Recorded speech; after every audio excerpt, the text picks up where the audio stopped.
Hello, everyone. Hope everyone's doing well. Well, the February flood continues. One of them is missing from here right now is another Ilco. He is getting a vinegar bath because he was particularly dirty. I mean, really physically dirty. All of these locks came to me with no keys and locked. And I sat there and single pin picked most of them. One of them I got with this.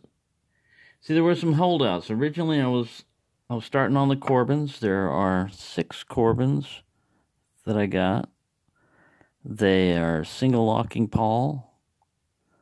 Looks like you could possibly shim it. That's kind of beveled there, that little side area. It looks like you could shim the shackle. I've used up all my, I've abused and used up my shackle shims, and the last time I checked, I haven't checked recently, Sparrows didn't have them listed. So anyway, but as I was picking these off, single pin picking them, I didn't shoot any lube into them or anything, and they're all weathered and everything. Like I said, there's 6 Corbins. There's an Eagle. And he's got that weird little raised thing. So when you set him, he kind of he wobbles and he falls down. He's not a weeble because he wobbles and he falls down. It has that really nice Eagle symbol on it. And it's an old lock. Because Eagle, if you got an Eagle padlock or any kind of Eagle lock, the company went out of business in 1975, so it's at least that old, and probably older than that. But it came down to who would you think would be the last holdout. These Corbins were pretty tough. There was a couple of Corbins that were holding out, and an Ilco. And sure enough, the Ilco was the last one that I had to get open.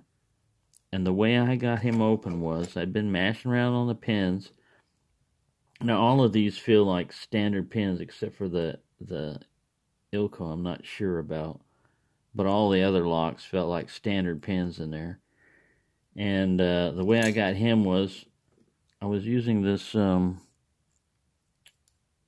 glide, and I was going up there, and I just went I did a zip. Not always. I'd already hit the last pin, and it was like in a halfway zip, and it got it. So I was able to get every one of these open, like I said, and this one's pretty close to the original condition. I mean, the newest looking without being cleaned out of all of them, I guess. Maybe this one too. Some of them are pretty rough. Like this Ilco, man. Look at the bottom of that thing. They really went crazy. Whatever it was going nuts hitting it. And then the hair on the side, some significant bangs on them. Like I said, if locks could only talk to you. And sometimes they can tell you. Like I've seen hatchet attacks and chisel attacks. You can tell, this one's really in really good shape. He's all shiny and everything. But the thing about what really helped me with that is that Titanium ADTI 50 has become my new favorite comfort lock, because it's not that it's really easy to pick. It's easy to pick if you do it right. And that's what I like about a comfort lock. Sometimes if you're having a really tough time picking locks and you run into a lock that locks that you just can't get open, you have to pick open something. A good thing to go for is a wafer lock. Not awarded, because those are really too easy. But a wafer lock still requires you to push, on some pins. And that helps build up your confidence sometimes. But anyways, I just want to show you these nice little Corbins that I got in.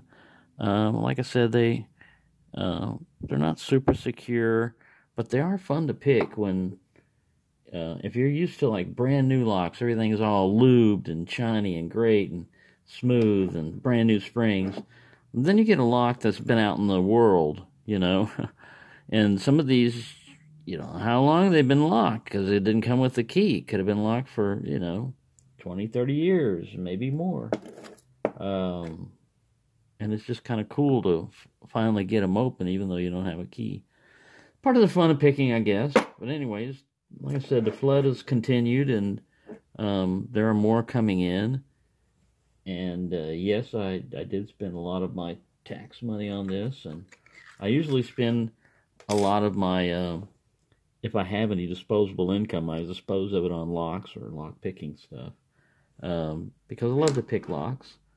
And if you get a big enough selection of locks, then you'll be able to pick a different lock just by reaching up and grabbing one. But for the longest time, I only had one lock, maybe two, that I could mess around with, and I won't have that problem anymore. But anyways, I'll probably distribute a couple of these out to various packages and stuff. Little Corbin, they are heavy. They're nice little heavy brass padlocks. But there you go. There was like one order was for like 9.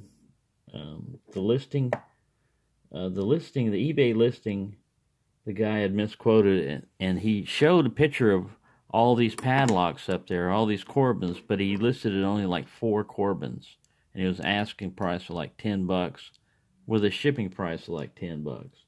So nobody bid against me. And I managed to get them. And it comes out around like $2 a lock, you know, which is pretty cool. You know, a lot of fun. It took me, from the time I got it until the time I got them open, I would say the total of all of them, it took me like 2 hours. Hour and a half, 2 hours. Because I would sit there and pick on them, and if one of them was giving me too much grief, I'd set them aside, and the ones that were picked, I'd set them on the other side, and then eventually got them all open. It was a lot of fun. I'll probably pick one of them open for Stock Lock Sunday or something like that. But there you go. Happy picking, everyone. Oh, hello, everyone. I forgot to add, I also got this Reese double safety, double savings. But you see here, the Waterbury Lock and Specialty Company, Walco.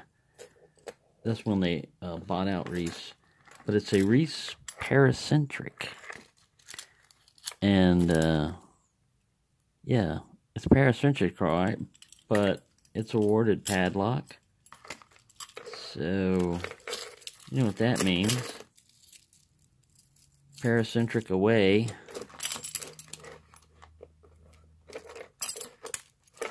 Oops. I got him jammed up there now.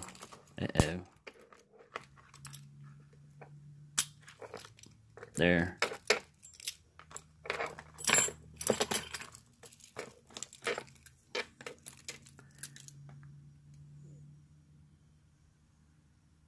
So yeah.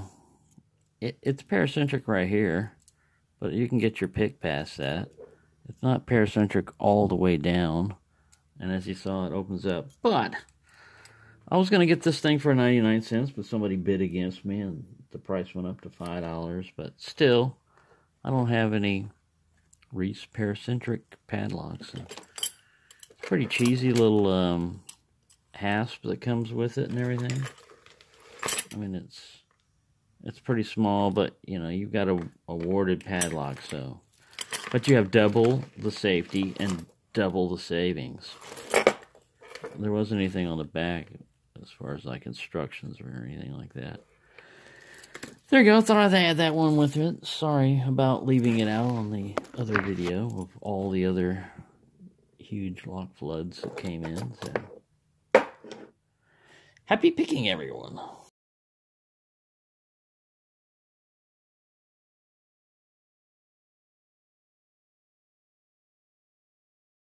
Something else I just found out about these Corbins, that